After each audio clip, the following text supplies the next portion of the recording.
فأنا ناصح لإخواني بالصدع بالحق تبيض وجوههم. السكوت في مسألة الحزبية يضرها، فاصدع بما تؤمر وأعرض عن المشركين. سلامي على دماج ورجالها والشيخ يحيى ودار العلم يا سعد بانيها.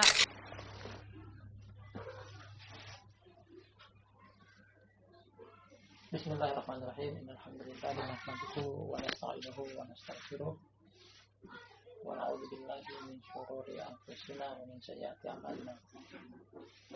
من يهده الله فلا مضل له ومن يضلل فلا هادي له.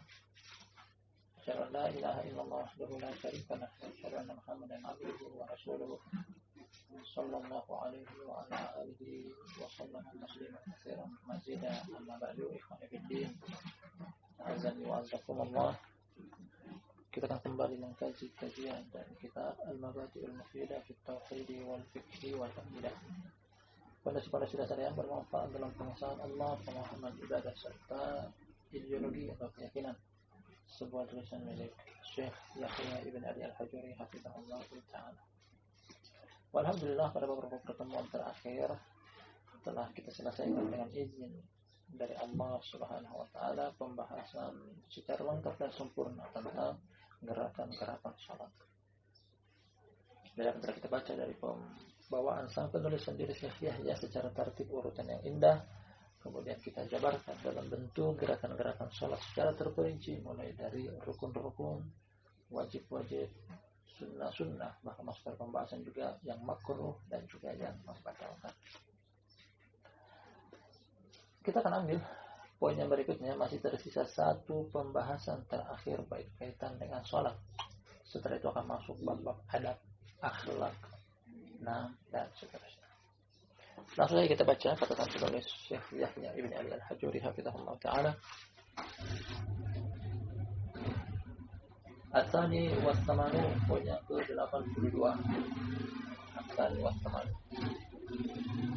Poin yang ke-82, kata Syekh Yahya semoga berkata beliau, ad-du'a qabla taslimi thumma dzikru ba'dahu. Doa sebelum salam, kemudian berzikir setelah itu. Jadi berzikir setelah salam. Jadi dua pembahasan dalam satu poin ini, poin yang ke-82. Pertama adalah tentang salam sebagai penutup dari sholat, akhir dari sholat, kesudahan dari sholat ditanda dengan dua salam. Kemudian setelah salam dengan berakhirnya sholat, ada amalan lain yang dianjurkan oleh Nabi SAW, yakni berzikir setelah sholat. Dari sini tempat kita mengkajinya. Sebenarnya kalau mau dijabarkan secara panjang dan lebar banyak sekali.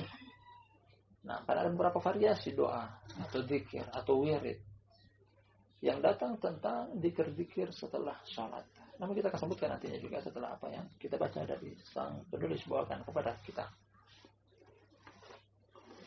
Kita baca dalilnya. Paling pertama, kata Syekh Yahya, an Abi Hurairah radhiyallahu anhu qala, dari Abu Hurairah semoga Allah meridhoinya, dia berkata, qala Rasulullah sallallahu alaihi wasallam, berkata Rasulullah sallallahu alaihi wasallam, idza faragha ahadukum min at-tashahhudil akhir falyata'awwadz billahi min arba'. Kita akan dulu sampai pada potongan hadis ini. Berkata Rasulullah sallallahu alaihi wasallam, apabila salah seorang di antara kalian telah selesai dari tasyahud yang terakhir, saat yang kedua pada salat yang memiliki dua tasyahud, beristiadalah kepada Allah dari 4 perkara. Meminta perlindunganlah kepada Allah dari 4 perkara. 4 perkara tersebut disebut oleh Nabi SAW secara detail. Min adabi jahannam, wa min adabil qabri, wa min fitnatil mahya wal mamati, wa min syarril masihid dajjal. Bertawud kepada Allah, meminta kepada Allah dari 4 perkara ini. Pertama, dari siksa neraka jahanam, dari siksa kubur, dari fitnah kehidupan dan kematian, serta dari jeleknya fitnah ad-dajjal. Jeleknya fitnah ad-dajjal. Doa dibaca sebelum salam. Jadi urutan wirid atau zikir di dalam tasyahud, kita kembali lagi sedikit mengulang apa yang sang penulis bawakan kepada kita. Jadi di dalam tasyahud pertama ada at-tahiyyah, doa at-tahiyyah. Tahiyatulillah wassalatu wattayyibat. Assalamualaikum ayuhan nabiy wa rahmatullahi wa barakatuh. Assalamualaikum wa ibadillah sholihin. Asyhadu an la ilaha illallah wa asyhadu anna Muhammadan abduhu wa rasuluh. Titik sampai di sini. Nah, ini merupakan doa atau zikir di tasyahud pertama. Tasyahud pertama. Nah, apabila terdapat dua tasyahud, maka ditambahkan juga setelahnya. Setelah doa tahiyyat tadi ditambahkan dengan salawat Ibrahimiyah, bersalawat kepada Nabi. Allahumma shalli ala Muhammad wa ala ali Muhammad kama shallaita ala Ibrahim wa ala ali Ibrahim wa barik ala Muhammadin wa ala ali Muhammadin kama barakta ala Ibrahim wa ala ali Ibrahim fil alamin innaka Hamidum Majid. Setelah selesai dari tasyahud, dari tahiyyah, kemudian berikutnya juga salawat kepada Nabi, baru masuk pada doa yang di depan kita ini. Allahumma inni a'udzubika min adzabi jahannam wa min adzabil qabri wa min fitnatil mahya wal mamati wa min syarril fitnatil masiihid dajjal. Nah, ini doa yang dibaca di dalam tasyahud. Namun diperinci dari bahwasanya ada yang khusus baca di tasyahud pertama, tidak dibaca di tasyahud kedua, ada di tasyahud yang kedua atau tasyahud yang ketiga dibaca seluruhnya. Adapun di tasyahud yang kedua seluruh doa ini dibaca. Dari tahiyyah, kemudian salawat, kemudian 4 perkara yang kita minta perlindungan kepada Allah dari hal-hal tersebut. Rawahu Muslim, dan hadisnya riwayat Imam Muslim. Nah, hadis riwayat Imam Muslim. Kita ulangi untuk pembahasan tasyahud bahwa doa yang dibaca adalah at-tahiyyah, salawat Ibrahimiyah, kemudian meminta perlindungan kepada Allah dari 4 perkara ini. Ini dibaca pada pertama tasyahud pada sholat yang memiliki 2 rakaat saja, atau tasyahud yang terakhir ketika sholat memiliki lebih daripada 2 tasyahud. Nah, ada kondisi tasyahud yang pertama apabila lebih daripada 2 tasyahud, tasyahud pertama khusus membaca tahiyyat, tidak membaca salawat dan tidak membaca doa ini. Baik, rawahu Muslim, hadisnya riwayat Imam Muslim. Setelah selesai dari doa ini, baru membaca berikutnya adalah salam sebanyak 2 kali sambil menengok, membalikan pipi ke arah sebelah kanan dengan mengucapkan Assalamualaikum warahmatullahi wabarakatuh. Kemudian pada urutan yang berikutnya lagi, Assalamualaikum warahmatullahi wabarakatuh. Sebelum kita baca yang berikutnya karena berkaitan dengan zikir setelah selesai sholat. Kita masih pada pembahasan tentang tasyahud, terkhususnya lafaz as-salam. Ada 3 cara tentang pengucapan lafaz salam sebagai penutup dari sholat. Yang pertama adalah untuk salam pertama dan salam kedua dibaca secara keseluruhan lafaz salamnya. Keseluruhan artinya dari awal sampai akhir. Assalamualaikum warahmatullahi ke sebelah kanan. Kemudian menengok lagi ke sebelah kiri, baru Assalamualaikum. Maksud kami tadi secara lengkap jadi salamnya Assalamualaikum warahmatullahi wabarakatuh. Kemudian sebelah lagi Assalamualaikum warahmatullahi wabarakatuh. Ini lafaz yang pertama, boleh. Boleh secara lengkap baik sebelah kiri ataupun sebelah kanan. Kemudian cara yang kedua adalah boleh untuk mengurangi jumlah lafaz salam, namun dengan catatan bahwasanya hendaknya salam pertama lebih banyak jumlahnya daripada yang sebelah kiri. Jadi maksud kami salam yang pertama jumlah lafaznya lebih banyak daripada salam pada yang kedua.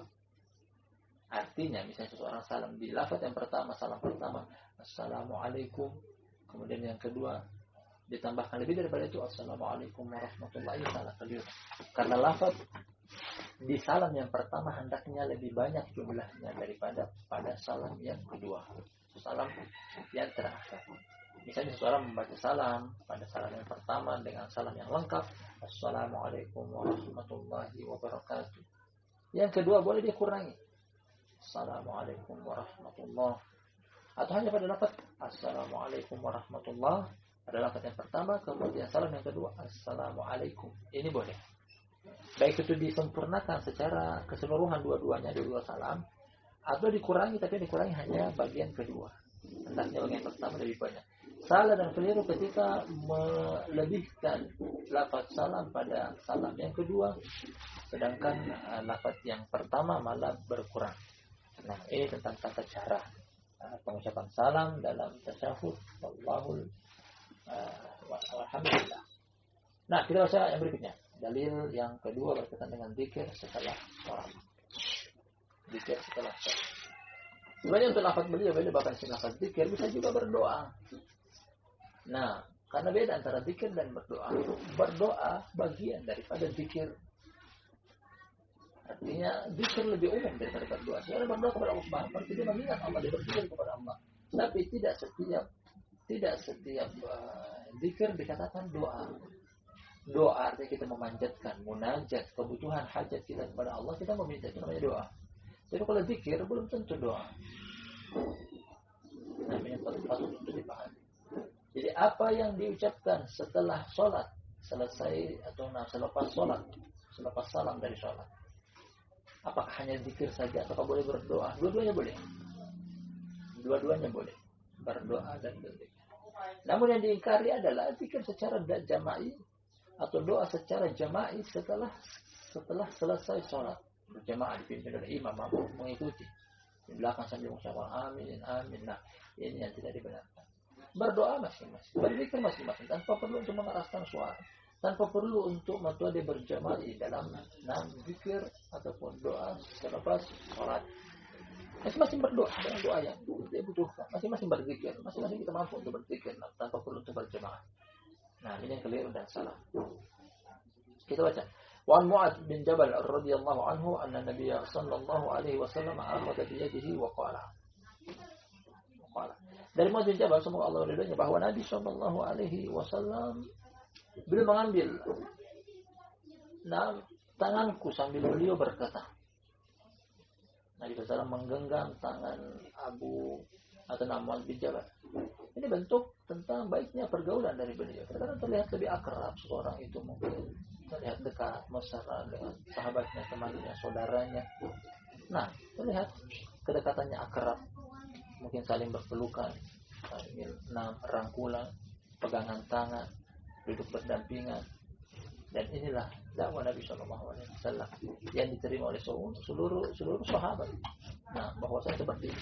Nabi SAW mempergauli Mu'adz bin Jabal dan juga sahabat-sahabat yang lainnya dengan cara merangkul, terlihat lebih bersahabat. Nah, lebih diterima ketika kita mengambil hati mereka dengan cara personality. Hadis ini, hadis Mu'adz bin Jabal, bahwa Nabi SAW mengambil tangan Mu'adz. Wa qala, sambil beliau berkata, ya Mu'adz, wallahi inni la uhibbu. Usika ya Mu'adz, la tad'anna fi duburi kulli salatin taqul Allahumma a'inni ala dzikrika wa syukrika wa husni ibadatik. Saksikan kata Rasulullah sallallahu alaihi wasallam sambil memegang tangan Mu'adz bin Jabal, wahai Mu'adz, demi Allah, sungguh aku sangat mencintai engkau. Dan ungkapan ini boleh ungkapan kepada saudara kita muslim, kepada saudara kita salafi, saudara kita ahli sunnah, ya akhi ana uhibbuka fillah. Dan ini boleh. Nah, dan seseorang yang diberikan ungkapan seperti ini kepada dia, dia menjawab ahabbakallahu kama ahbabtani. Semoga kita ucapkan kepada saudara kita, wahai saudara, aku cinta kepada engkau karena Allah. Kita diberikan ungkapan seperti itu, saudara kita menjawab, semoga Allah mencintai engkau sebagaimana engkau mencintai aku. Semoga Allah mencintai engkau sebagaimana engkau mencintai aku. Nah, ini boleh. Lanjut hadisnya, setelah Nabi SAW mengucapkan ini, bahwasanya wahai Mu'adz, sungguh aku sangat cinta kepada engkau.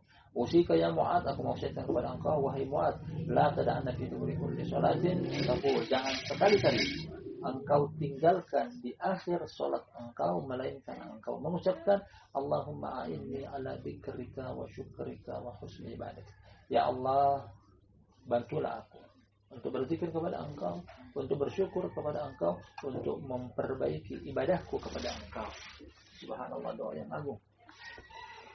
bentuk berserah diri secara totalitas yang diajarkan oleh Nabi SAW kepada umat beliau melalui lisan Mu'adz bin Jabal, para sahabat yang diakui kecintaan beliau kepadanya.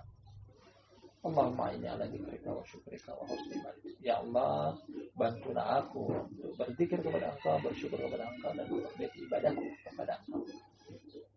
Wa huwa hadisun sahih, dan hadisnya adalah hadis yang sahih. Nah, hadis sahih dari Mu'adz bin Jabal radhiyallahu anhu. Baik, yang beliau janjikan kepada kita untuk menyebutkan zikir setelah sholat. Namun terlihat yang beliau bawakan, yang disampaikan oleh sendiri, bawakan kepada kita berbentuk doa akhir sholat.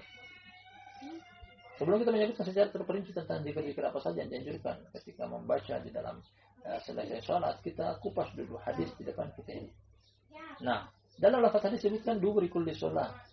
Jangan meninggalkan doa ini di akhir sholat. Perselisihan para ulama tentang apa yang dimaksud dengan akhir sholat. Apakah bagian daripada sholat, ekornya sholat, bagian belakangnya sholat berarti sebelum salam, atau bagian akhir dari sholat adalah setelah selesai sholat secara sempurna yang ditutupi dengan salam, baru membacakan doa ini. Nah, kedua-duanya ada salafnya. Boleh-boleh saja baik itu dibaca, karena di antara tempat-tempat yang dibolehkan untuk berdoa adalah setelah tasyahud, setelah sholawat Ibrahimiyah, kemudian setelah meminta perlindungan kepada Allah dari 4 perkara yang membahayakan dari poin yang sebelumnya. Nah, disitulah tempat untuk membaca doa sebelum salam. Setelah selesai tasyahud sampai terakhir doa, kemudian sebelum salam baca doa ini, Allahumma inni ala dzikrika wa syukrika wa husni ibadatik. Atau sebagian ulama juga menjadikan doa ini di bagian akhir dari sholat, digabungkan dengan zikir-zikir yang lainnya. Nah, dan hukumnya keduanya boleh. Manapun yang kita pilih, salah satu dari dua pendapat tadi di atas, nah hukumnya boleh-boleh saja. Kemudian zikir-zikir yang dianjurkan oleh Nabi Shallallahu Alaihi Wasallam di dalam sholat, dari hal-hal yang berkaitan dengan sholat adalah, nah, datang dari hadis Ibnu Abbas dari Imam Ahmad. Yang pertama adalah mengucapkan takbir sebanyak 3 kali setelah dari salam. Assalamualaikum warahmatullahi. Kemudian menengok lagi ke arah kiri sebagai penutup salam yang kedua.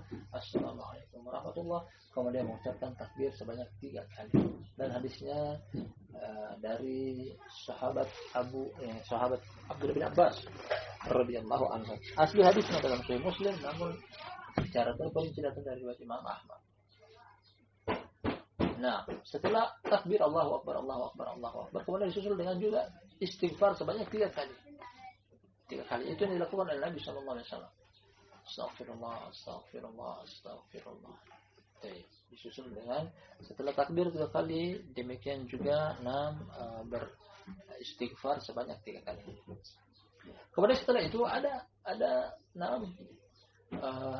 zikir-zikir yang lainnya, wirid-wirid yang lainnya. Di antara adalah doa yang datang dari Nabi Sallallahu Alaihi Wasallam, Allahumma antas salam wa minkas salam, tabarakta ya dzal jalali wal ikram. Allahumma antas salam wa minkas salam, tabarakta ya dzal jalali wal ikram. Nah, doa ini, ya Allah, Engkau adalah keselamatan, dan dari Engkau lah keselamatan, dan seterusnya. Kemudian baru membaca doa selanjutnya lagi. Setelah doa tadi, Allahumma antas salam wa minkas salam, tabarakta ya dzal jalali wal ikram. Berikutnya adalah la ilaha illallah wahdahu la syarika lah, lahul mulku wa lahul hamdu wa huwa ala kulli syai'in qadir.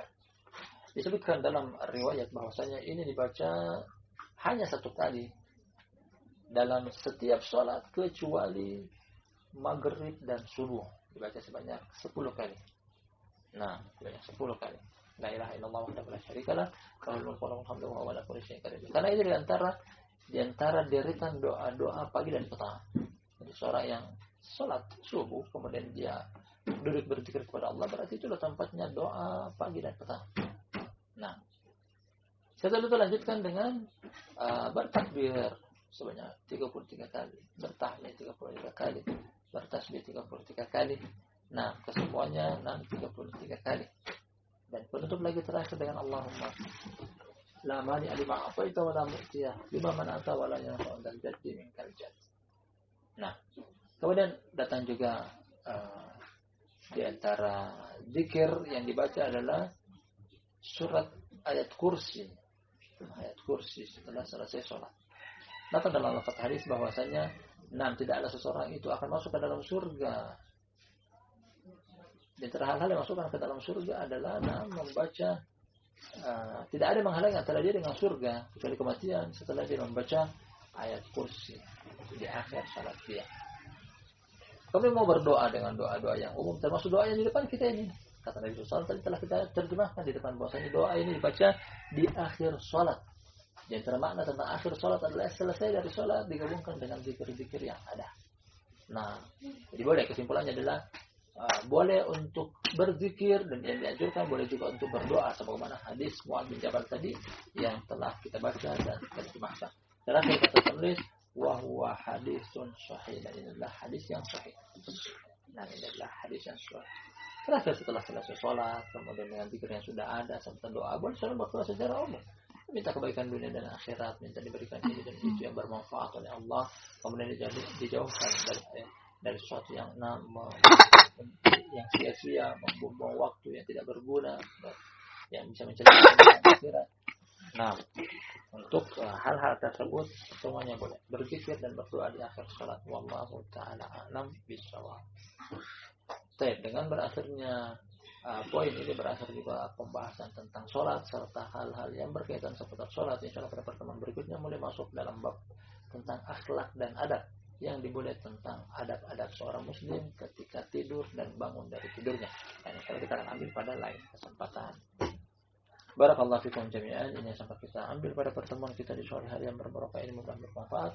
Lebih dan kurangnya mohon dimaafkan. Subhanakallahumma wa bihamdika asyhadu an la ilaha illa anta astaghfiruka wa atubu ilaik.